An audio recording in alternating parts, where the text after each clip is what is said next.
ঈদের নামাজের পরে সবচাইতে আল্লাহ তাআলার কাছে প্রিয় ইবাদত হচ্ছে প্রাণীর রক্ত প্রবাহিত করে দেওয়া।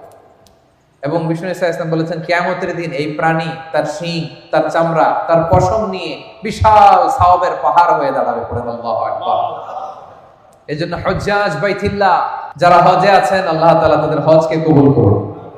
আমরা যারা কুরবানি করছি, আল্লাহ তাআলা আমাদের কুরবানিকে কবুল করুন। এই কুরবানি এটা হতে হবে হালাল উপার্জন থেকে। ইন্নামা ইয়াতাকাব্বালুল্লাহু মিনাল মুত্তাকিন, তিনি শুধু মুত্তাকিদের পক্ষ থেকে কবুল করেন, হালাল থেকে তিনি কবুল করেন। হারাম দিয়ে বিশাল 5 লক্ষ টাকা দিয়ে আপনি হাটের সবচাইতে বড় গরুটা কুরবানি করেছেন, ওই কুরবানি কশিনকাল আল্লাহ তাআলার দরবারে কবুল হবে।